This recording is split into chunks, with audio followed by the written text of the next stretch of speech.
Hello and welcome to this sort of emergency taste challenge. Well, what happened was I was doing blended whiskey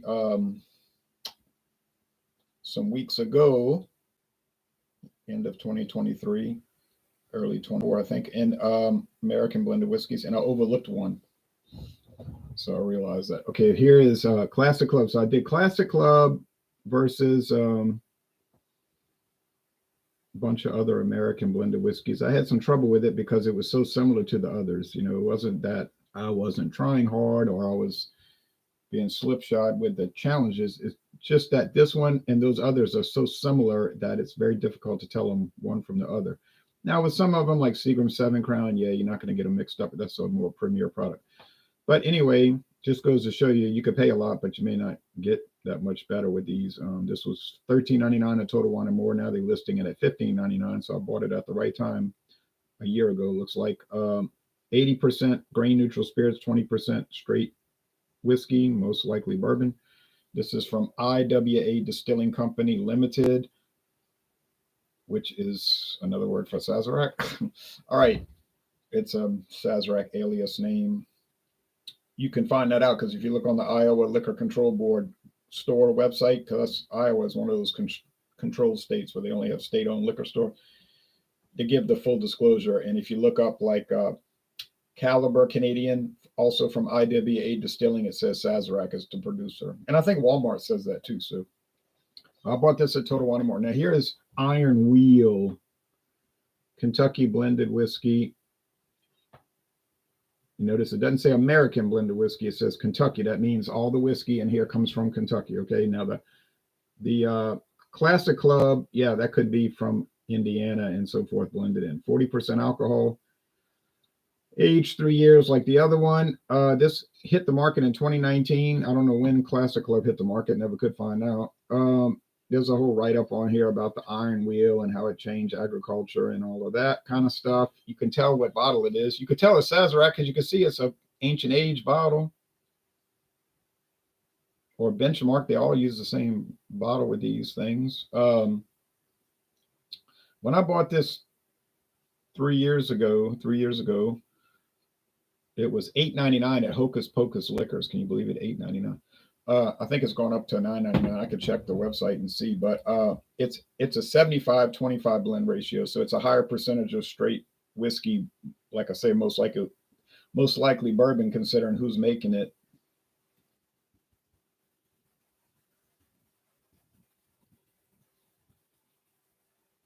Let's see here. They're in Prairieville, Louisiana. No, we don't want to go to Alexandria. We want to go to Prairieville. Closest location to me, about 45 miles away.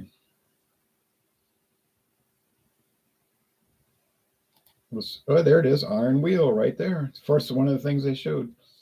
It's one of their advisor picks. Okay, so it's gone up $1. Even with all the inflation that the country suffered under, it's only gone up $1. A fine whiskey star. All right, it's going on tall. Sweet is tasting notes. You know, this is coming straight from the founder's company, meaning Sazerac, Buffalo Trace, says Frankfort or Louisville, Kentucky. But they told me on the phone it's just offices. There's no production facility there for Sazerac. Tasting notes, sweet and smooth with subtle corn notes and nuances of vanilla, caramel, and oak aromas. Finishes with warm flavors of oak and some vanilla. 40% alcohol.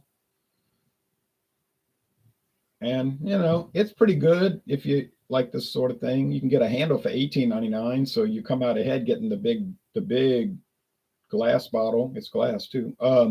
Not plastic like this.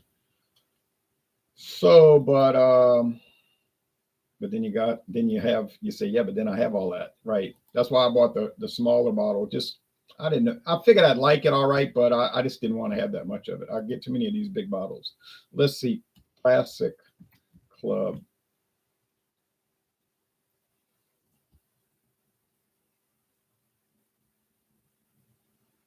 And it says Spirits Direct. People say Spirits Direct is a private label for Total Wine. It might be the case. That might be the case, but I've seen Classic Club at other stores. That's definitely not affiliated with Total Wine. So I don't know if they have overflow, if they allow it to be released to other stores. It could be something like that. Classic Club blended. Yep, $15.99. And they're saying an American classic. Yeah, right. Like people talk about this all the time. In other words, never has been masterfully blended to produce a smooth and flavorful spirit, perfect for many cocktails like a Manhattan or a whiskey sour. And it's scoring 3.8 out of 5, so a 776. Could be worse. 76. Okay, let's see if they sell Iron Wheel at I don't think they do at Total Wine. Nah, they don't sell it. See, it's like just sent out to different people. All right. Herbie says hi, and he's over in India. Hello, Herbie. Mr. R says morning to you. So I finally got to go walking a mile with all this bad weather. I'm gonna go walking later. Plan on it, God willing, and that'll be my mile and a half. So, Classic Club American blended whiskey. So it's from somewhere in America. We know it's bottled in Kentucky, and we know it's at a 5-to-1 ratio, 5 parts. 4 parts grain neutral spirits, 1 part straight bourbon. We assume, can't say for sure, but it sure does taste like it. Iron Wheel 4-to-1, so 4-to-1 ratio. What am I saying? 3-to-1. Disoriented. 3-to-1 ratio. 3 parts grain spirits, unaged, and corn whiskey, and 1 part straight bourbon. Now, when I was talking to Buffalo Trace on the phone Thursday, the lady, their brand representative, she was very knowledgeable. So they must have good training over there. She was saying, well, our blended bourbon, she was calling them blended bourbons. Like she was naming some, which are really technically blended whiskeys.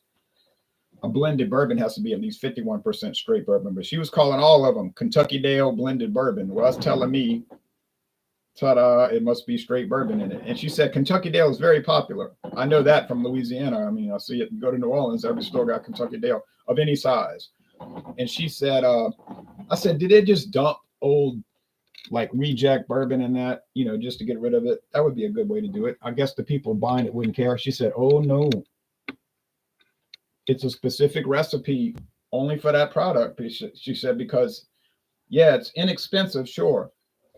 She said, but it has such a large fan base, as cheap as it is, Kentucky Dale, that they don't want to mess with it and upset the fans. So there you go. I learned something. See, when you assume things, fine, but when you find out the real story, that's even better, isn't it? Random history question. Why wasn't the Imperial Japanese Army able to surrender to America before the atomic bomb went off? It's not really related to this. Also, were they really that big of a threat to well, they weren't a threat to invading America. Anybody who believes that, believe anything, right? So the chances of Japan invading the United States in 1941 was probably less than 0%. You know what I'm saying? And the success rate would have been, you have to have capabilities to do things, and plus the desire, which they obviously didn't have. And secondly, why weren't they allowed to surrender? That's a good question. Brings up a lot of possibilities, doesn't it? You say they were allowed to surrender. All they had to do is surrender unconditionally, just like in Europe, which means the enemy can do anything, kill everybody in the country if they like, no conditions. So that was something that they had never demanded. They didn't demand unconditional surrender for the other side. In fact, they just demanded a settlement. But, we don't want to get into all of that. That's really not germane to the topic today, although it's a very fascinating topic. I used to teach history, so that's something that would strike me as interesting, right? Okay, so they're both chestnut in appearance. So chestnut. Now, could they have coloring added? They could. And flavoring. But I think there's one little problem with that. Let me double check on my regs right there real fast. It won't take a second. I know where to write to go. I almost have this memorized, but coloring, flavoring, and blending materials. Let's check that out real quick. Let's go down to American blended whiskey. it's under the section whiskey, and then they have subsection whiskey, subsection American blended. Let's see, whiskey.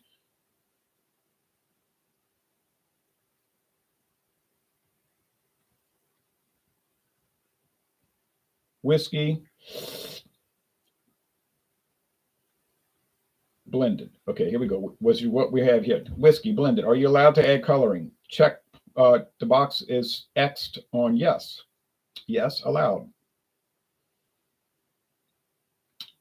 Coloring, flavoring, additives. Yes, yes. Disclosure required. No. Okay, so there we go. They can add coloring and flavoring, or coloring and or flavor, either whatever they want to, and they don't have to disclose it. So there you go. Pretty straightforward.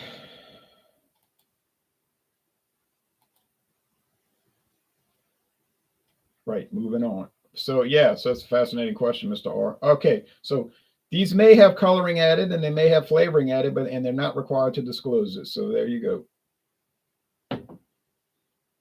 I didn't make that rule. I didn't make that regulation, and I have no control over it. But I deal with it as it comes. Now, that doesn't mean they have remember, that doesn't mean that these have flavoring or coloring added. It means they are allowed to. But it does seem pretty dark. Would it really be that dark if it was only 25 to 20 to 25% straight bourbon? I don't know. Seemed like it might have been tweaked a little bit with coloring. Although I will have to say this about Sazerac now, to be fair to them. They very often will have on the bottle natural flavors and caramel color. That's like common with them. So they're pretty good about listing that if they do add it.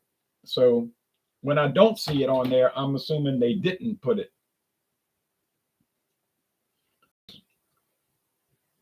It's really not, we don't know. Okay, oak barrel rested. Well, that's both of these say rested in oak barrels, matured in oak barrels, which is a meaningless statement because any whiskey must be aged in oak. So it sounds nice on the label, but it'd be like having water and say made from, it's a liquid. Well, you can see it's a liquid. It's H2O. Well, we get that. Okay, all right. Morning, Joe Hill says, I received a bottle of Blanton's for my birthday from my cousin. He is a big hobbyist, such as yourself. Excited to try it tonight. Never have. Oh, Blanton's, you're going to love that. Single barrel comes from a single barrel. Each batch coming out every few months comes from a single barrel. And I posted a video on my YouTube channel of the Blanton's warehouse where they bottle it. You can look at it. It's very interesting. And they had the barrel, and they had a hose, and it was, it was sucking it out, and they were putting it in the bottles, and then they were hand labeling. It's hand labeled, and they have a marker, and they write the information on it. They put the labels on with the glue, it's sticky, and they put it. I was watching them do it. Oh, it's an A all the way, an A. Price is going up too much. It used to be $59.99 all the time. Now it's $70. Thanks. Looking forward to it, Mr. R.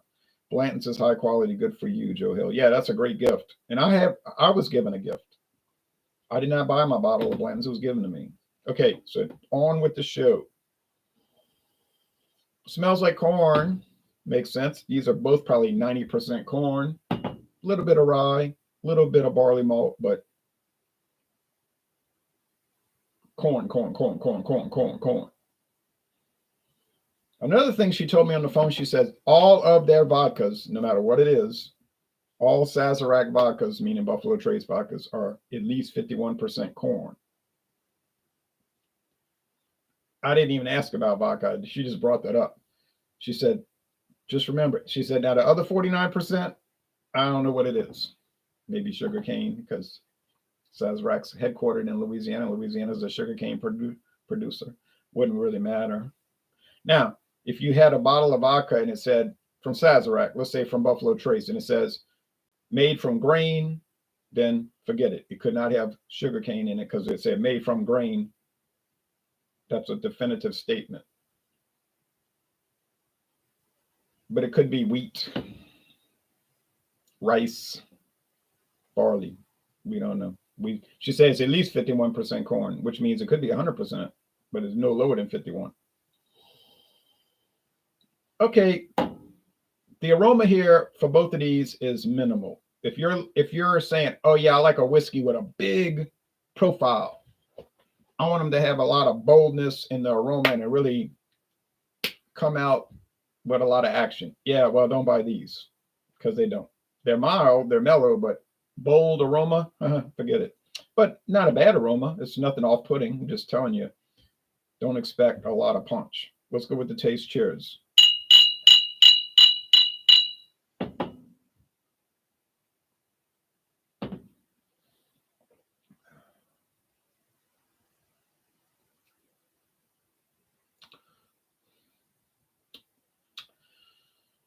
Uh, it tastes like corn flour and like sourdough bagel. So I'm assuming they probably using sour mash bourbon in it. Probably ancient age, something like that. It's very pleasant. It's mild, mellow, easygoing, smooth as silk. Nothing objectionable. Now, somebody could drink this and talk about how horrible it is. I don't get that. I just don't see it. I see people do videos and they'd be all dramatic, talking about, oh, this whiskey's so bad. And they acting like they can't drink it, like, oh, like they're choking it down. And I'm thinking, this is an act. This is an act done for dramatic effect or whatever. Because it's not like that. I've had it. I saw Clan McGregor video choking it down. I'll say, no, man, Clan McGregor is not a choke down scotch. It's kind of plain, but to get on the internet talking about, oh, you could barely take it and it's killing you, I don't know what planet you're coming from. I would call it the planet of deception. It's just not true. It's not like that. Now, it's a little bland. It's a little regular, kind of plain. Why you think it's $19.99 a handle? Blended Scotch whiskey. Okay, it's been on the market since 1934. Somebody likes it. Every store has it. That's all I'm saying. It's just the dramatics I don't like when people doing videos. They'll do that with Budweiser, act like they can't drink it. Oh, it's so bad. It's like, give me a break, Come on, man.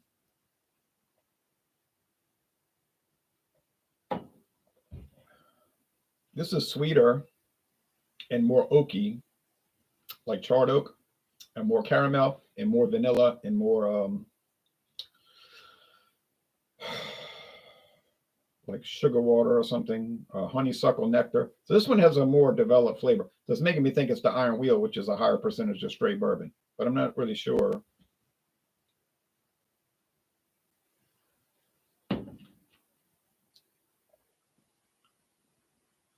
See, it's got a lot of ethanol here. It's like cornmeal or corn flour or cornstarch. Not bad things because people cook with cornmeal, corn flour, and cornstarch, right? Frying and baking food and all that.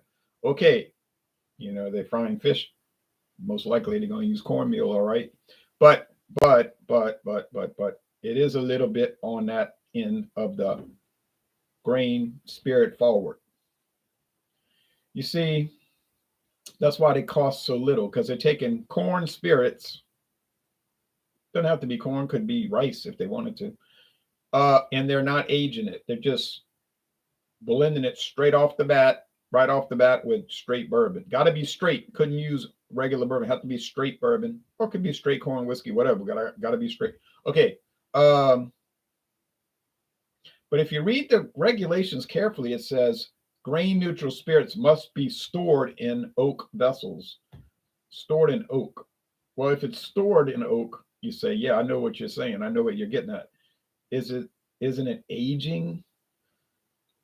That's right. It's in oak. So now it's being affected by the oak.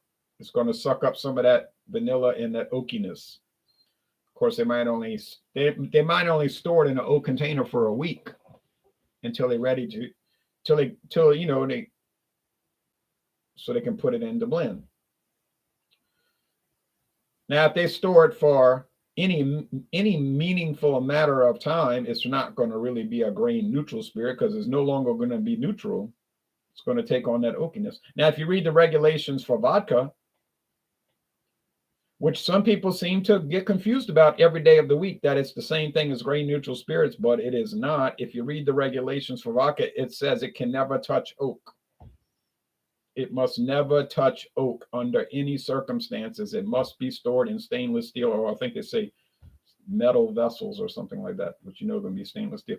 So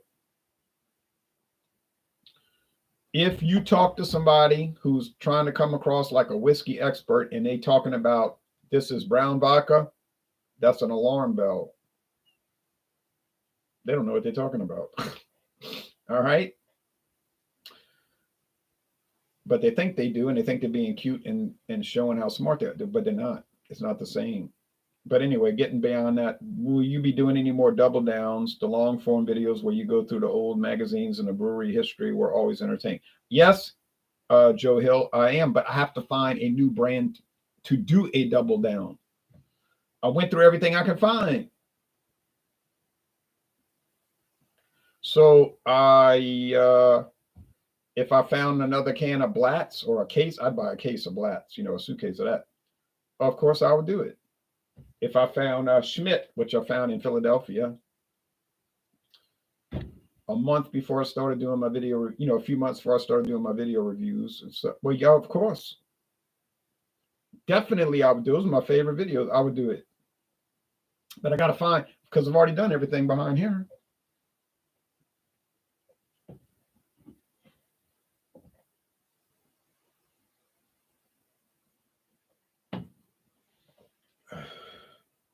Yeah, this one's a lot richer and more flavorful. And it's funny because it's the same. Well, it's a little bit more expensive. It's $19.99 for a handle glass bottle, and this is $15.99 for a handle plastic bottle. Doesn't look as nice. So you will pay $4 more for Iron Wheel than this, which is like the super cheapest of the cheap. But I will say this about Buffalo Trace. They like to use alias names to try to separate Buffalo Trace from the really low grade products they'll put out. But the low grade products they put out, or we call it the bottom shelf products, they're pretty good. They do have a quality standard that they want to maintain. I'll give them credit. I guess they don't. They know people are going to look it up and find out it's them. What you could do, the U.S. government has a list of every alias name they use. They call it an assumed name because they have to register the name with the government so they can follow who's making it.